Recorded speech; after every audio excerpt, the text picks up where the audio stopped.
कई बार ऐसा होता है कि नर्सरी से पौधे लाने के बाद पौधा जो है फ्लावरिंग नहीं करता, जितनी कलियां उसमें बनी हैं नर्सरी से उतनी ही बनी रह जाती हैं। और आप लोगों के कमेंट सेक्शन से ही पता चलता है कि मैम हमारे पिटूनिया में फ्लावरिंग नहीं हो रही, या गुड़हल में कलियां तो बनती हैं झड़ जाती हैं, पत्ते बहुत पीले हो गए हैं, वगैरह वगैरह चीज़ें।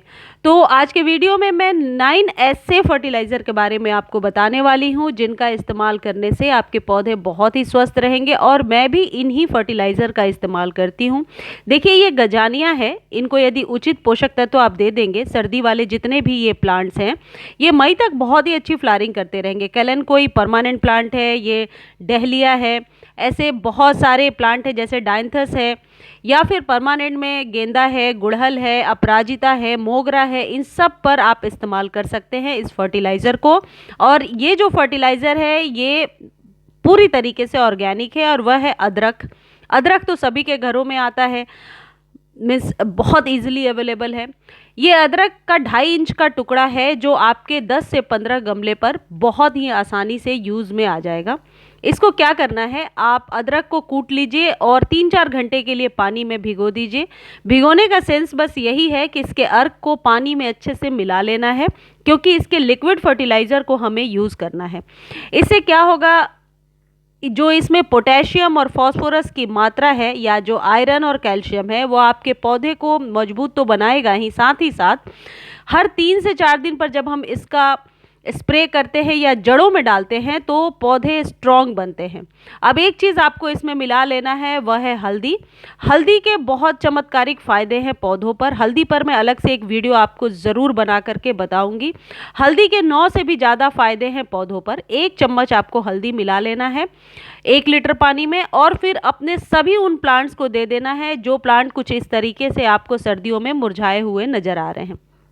सेकेंड जो फर्टिलाइज़र है वह है बीट रूट फर्टिलाइज़र, यानी चुकंदर इजीली अवेलेबल है। 1 चुकंदर को लेकर के आप कूट लीजिए या काट लीजिए, और उसे आप 1 लीटर पानी में भिगोकर ओवरनाइट छोड़ दीजिए। 24 घंटे भिगोने से उसके अर्क को अच्छे से पानी में मिलाया जा सकता है, और कलर कुछ इस तरीके से रेड कलर का बन के रेडी हो जाएगा।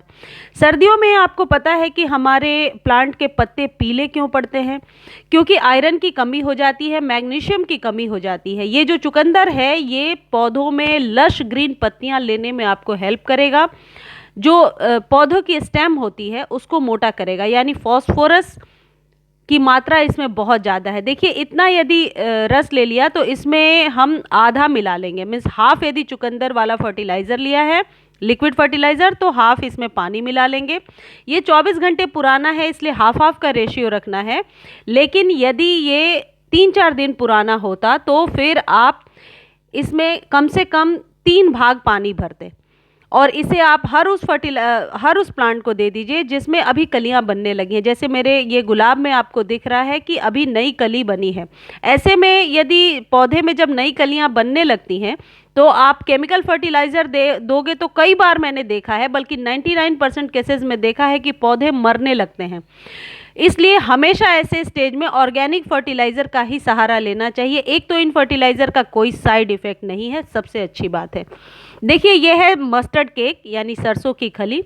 इजीली अवेलेबल है, आपको नर्सरी पे भी मिल जाएगा, ऑनलाइन भी मिल जाएगा। ये पूरी तरीके से ऑर्गेनिक है और NPK युक्त है। NPK यानी नाइट्रोजन, फॉस्फोरस और पोटेशियम। अब आपको क्या करना है, 50 ग्राम के करीब आप सरसों की खली ले लीजिए अपने 10 गमले के लिए, और आप उसे 1 लीटर पानी में भिगो दीजिए। आप चाहें तो इसमें 1 चम्मच नीम की खली भी भिगो सकते हैं, तो ये और ज़्यादा पावरफुल हो जाएगा। अगले दिन इस 1 लीटर पानी को आप 5 लीटर पानी में भिगो कर मिला करके और अपने सभी प्लांट को दे दीजिए। ये जो सरसों की खली है ये आपके पौधे को बड़े बड़े फ्लावर लेने में मदद करेगा, और पौधे के हर स्टेज पर ये हेल्पफुल हो जाता है। यानी कि पौधे में या तो कलियां बन रही हैं या फिर आपने न्यू पौधा लगाया है तब भी इसे दे सकते। देखिए, मेरे गुलाब में दोबारा फ्लावरिंग के लिए ये रेडी हो रहा है, नए शूट्स निकल रहे हैं। एक बार फ्लावरिंग हो चुकी है, मैंने ट्रिम कर दिया था, दोबारा फ्लावरिंग होने लगी है। ऐसे स्टेज में भी आप इसे दे सकते हैं। ये है सीवीड फर्टिलाइज़र। सीवीड फर्टिलाइज़र पूरी तरीके से ऑर्गेनिक होता है। ये समंदर के नीचे जो शैवाल होते हैं उनसे बनाया जाता है। इसका कोई साइड इफ़ेक्ट नहीं है, और महीने में एक बार आप अपने पौधे की मिट्टी में इसे ज़रूर डालें। इससे आप स्प्रे भी कर सकते हैं। अब आपको करना क्या है, मैंने देखिए आधा ढक्कन लिया है और 1 लीटर पानी में मैं मिला दूंगी। और ये 1 लीटर पानी अपने जितने भी पौधों को देना चाहो 1-1 कप के हिसाब से दे दो। यानी कि इसी से वाटरिंग नहीं करना, सिर्फ ड्रेसिंग करना है, यानी कि पौधों को ऊपर से दे देना है। बाद में जब आप नॉर्मल वाटरिंग करेंगे तो ये जड़ों तक पहुंच जाएगा। 1-1 कप आप सभी अपने कंटेनर में डाल दीजिए। ये महीने में एक बार करना है, इसका बहुत ही अच्छा रिजल्ट होता है। एक बार आप यूज़ करके देखें। जिनको ये शिकायत है कि पौधे मरे मरे से दिखते हैं और 1-2 कली बनने के बाद फिर फ्लावरिंग नहीं होती है, ये मिट्टी के पीएच लेवल को भी मेंटेन करता है। पूरी तरीके से ऑर्गेनिक होने की वजह से ये आपके एनवायरनमेंट को भी कोई नुकसान नहीं पहुंचाएगा। अब यदि आपके गुड़हल पर कुछ इस तरीके से काले काले कीड़े हो रहे हैं और आपको समझ में नहीं आ रहा कि ये स्पाइडर माइट्स है या मिलीबग्स है, ये काले कीड़े बहुत ही आम है। जनवरी फरवरी में ज़रूर हमारे गुड़हल पर इनका अटैक होता है। ये जो फर्टिलाइज़र मैं आपको बता रही हूँ, ये इनमें से कोई भी एक यदि आप यूज़ करेंगे तो आपके गुड़हल से जुड़ी सारी समस्याओं का अंत होगा। देखिए ये है ओनियन पील्स यानी प्याज के छिलके, जो आसानी से सभी के किचन में अवेलेबल है। अब 2 प्याज के छिलके को मैंने ओवरनाइट पानी में भिगो दिया। प्याज के छिलके के जो ये रेड कण हैं जो पानी में मिल जाएंगे, ये आपके पौधे को एक एंटीऑक्सीडेंट की तरह बहुत सारे कीट पतंगों से, कीड़ों से तो बचाएंगे ही, साथ ही साथ पौधा स्वस्थ भी रहेगा। और ये नेचुरल एनपीके हैं यानी नाइट्रोजन, फॉस्फोरस और पोटेशियम, जो आपके पौधे को स्वस्थ रखेगा। ये जितने भी आपको पौधे दिख रहे हैं, इन पर मैं इन्हीं ऑर्गेनिक फर्टिलाइज़र को हर एक 3 से 4 दिनों पर यूज़ करती रहती हूँ। इसलिए ये पौधे इतने अच्छे से फ्लावरिंग करते हैं, पौधे स्वस्थ नज़र आते हैं। अब मान लीजिए पानी को आपने यूज़ कर लिया और ये प्याज के छिलके बच गए, तो इसे दोबारा आप यूज़ कर लीजिए। जब दोबारा यूज़ करेंगे तो इसमें हाफ पानी और हाफ ये मिला लेंगे और वाटरिंग की तरह इसी से आप वाटरिंग कर देंगे। लास्ट में जो प्याज के छिलके आपके बच जाएंगे, उन्हें या तो गमले में नीचे दबा दीजिए या कंपोस्ट बिन है आपके पास, कंपोस्ट आप घर में बनाते हैं तो उसमें डाल दीजिए। प्याज के छिलके चींटियों को भी आने से रोकते हैं, इसके स्मेल से मच्छर वगैरह भी भाग जाता है। प्याज के छिलके के बहुत सारे फ़ायदे हैं हमारे गार्डनिंग में और ये बहुत ही अच्छा वर्क करता है। एक चीज़ और कर सकते हैं आप, लहसुन को कूट लीजिए, करीब 3-4 लहसुन को कूट करके, और आप उसे रात भर पानी में भिगोइए। अगले दिन उसके पानी से आप गुड़हल पर या जहाँ भी आपको स्पाइडर माइट्स या किसी भी कीड़े का अटैक है वहाँ स्प्रे कर दीजिए। लास्ट में जब ये छिलके बच जाएं तो आप इन्हें गमले में ऐसे ही जड़ों के पास रख के छोड़ दीजिए, 2-3 दिन रख दीजिए, बाद में मिट्टी में दबा दीजिए। इससे क्या होगा, जिनको चींटियों की समस्या है, चींटियाँ आना जाना बंद हो जाएगी, जिनके गार्डन में गिलहरी वगैरह बहुत आ जाती है, उससे भी छुटकारा मिलेगा। देखिए एनपीके का नाम तो आपने सुना होगा। एनपीके के ये जो नंबर्स दिख रहे हैं आपको 19 19 19, इसमें बहुत सारे नंबर आते हैं, 20 20 20 या 0 52 26। ये जो 19 19 19 नंबर है, ये एन, पी और के को रिप्रेजेंट कर रहा है। यानी कि एन इसमें नाइट्रोजन 19% है, पोटेशियम 19% है और फॉस्फोरस 19% है। ये एक बैलेंस्ड फर्टिलाइज़र है।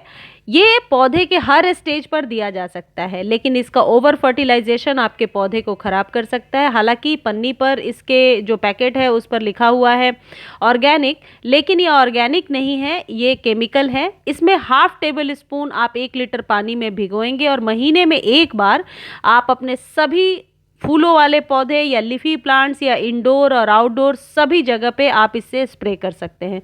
बस एक बात ध्यान रखें कि यदि धूप में आप इसका स्प्रे करेंगे तो हो सकता है पत्ते जल जाएं, तो जब भी स्प्रे करना है शाम का टाइम सही रहेगा, क्योंकि पूरे इवनिंग रात तक आपका पौधा फिर ठंडी में रहेगा। और इसको कभी भी ओवर फर्टिलाइजेशन ना करें, बल्कि 1 टेबल स्पून से कम भी ले सकते हैं और इसे 1 लीटर पानी में आप मिला लीजिए। जड़ों में भी डायरेक्टली दिया जा सकता है। इसका साइड इफेक्ट तब तक नहीं होगा जब तक आप इसका ओवरडोज नहीं करेंगे। और ये जो फर्टिलाइज़र है, ये नए नए शूट्स को लेने में और पौधों को स्ट्रॉन्ग बनाने में मदद करता है। नर्सरी वाले भी इस फर्टिलाइज़र का यूज़ करते हैं, मैंने नर्सरी से पूछ कर ही लिया था। कई लोगों को ये शिकायत होती है कि हमारे गुड़हल में छोटे छोटे फ्लावर आ रहे हैं, फ्लावर आ तो रहे हैं लेकिन बहुत छोटे आ रहे हैं, कलियां बन के गिर जाती हैं। ऐसा तभी होता है जब आपके पौधे में पोटेशियम की कमी हो जाती है। पोटेशियम और फास्फोरस की कमी से आपके पौधे के जो फूल होते हैं, वो कली तो बनती है, फूल खिलते भी हैं, लेकिन बड़े बड़े फ्लावरिंग नहीं आते। यदि फूलों का साइज बड़ा और बहुत ज़्यादा लेना है, कलियां आप चाहते हैं एक ही ब्रांच पर बहुत सारी बने, तो आपको पोटेशियम युक्त खाद देना होगा। देखिए, केले के छिलके तो सभी के घरों में अवेलेबल हैं, केले सभी के घरों में आते हैं। अब आप 2 केले के छिलके को पानी में रात भर भिगो दीजिए और अगले दिन उसके पानी को डायरेक्टली जड़ों में, सभी फ्लावरिंग प्लांट के जड़ों में यूज कर लीजिए। यदि केले के छिलके वाला पानी 3-4 दिन पुराना हो गया तो फिर हाफ हाफ पानी और ये मिलाकर यूज कीजिए। जब फर्मेंटेशन के लिए हम किसी भी चीज़ को रख देते हैं तो उसमें एक प्रकार का गैस बन जाता है। उस गैस वाले पानी को यदि डायरेक्टली जड़ों पर हम यूज़ करेंगे तो हो सकता है हमारे पौधों को कोई नुकसान हो, पत्तियां वगैरह जलने लगे। तो बेहतर है उसे नॉर्मल वाटर में मिलाकर वाटरिंग की तरह यूज़ किया जाए। वैसे भी नॉर्मल वाटर तो हम अपने पौधों को दे ही रहे हैं, हर 3-4 दिनों पर इसे आप चेंज करके दे सकते हैं। जैसे कभी ओनियन पील दे दिया, कभी केले के छिलके वाला पानी दे दिया, कभी चुकंदर वाला पानी दे दिया। तो इससे क्या होता है, जैसे एक वाटरिंग किया, अगली बार वाटरिंग इस ऑर्गेनिक फर्टिलाइजर से कर दिया। इससे आपके पौधे को एक सिस्टमेटिक खाना मिलता रहेगा, पौधा बहुत ही स्वस्थ रहेगा। ये मैं आपको अपने अनुभव से बता रही हूँ। देखिए, ये केले के छिलके को रात भर पानी में भिगो दिया है और इसका अर्क पानी में मिल गया है। मुझे लगता है फ्लावरिंग वाले प्लांट के लिए इससे अच्छा फर्टिलाइज़र नहीं। यदि आपके पास कोई भी फर्टिलाइज़र नहीं है और आपको फ्लावरिंग चाहिए तो सिर्फ ये प्रोसेस आप करते जाइए, बहुत ही बम्पर फ्लावरिंग आपको देखने के लिए मिलेगी। बाद में जब 2-3 बार आप यूज़ कर लेंगे और ये केले के छिलके आपके पास बच जाएंगे तो इसे आप डायरेक्टली मिट्टी में दबा दीजिए, बहुत जल्दी डिकम्पोज हो जाता है। मैंने अभी अपराजिता वाले में या 2-3 वीडियोज़ में आपको दिखाए भी थे सैंपल के तौर पे। देखिए, 1 वीक पहले ही इसे मिट्टी में दबाया है और कितनी जल्दी डिकम्पोज हो गया। अब कई लोग ये कहेंगे कि क्या इससे फंगस क्रिएट होता है। देखिए, ये जो फर्टिलाइज़र है ये हार्डी प्लांट के लिए या उन पौधों के लिए, उन फ्लावरिंग प्लांट के लिए जो पूरे टाइम धूप में रहते हैं, कोई फंगस क्रिएट नहीं होगा। यदि फंगस आपको लगता है कि लग सकता है तो आप रेगुलर बेस पर अपने पौधों को महीने में 1 बार 1 चम्मच नीम खली ज़रूर दे दिया करें। इन फर्टिलाइज़र से आपका पौधा हमेशा स्वस्थ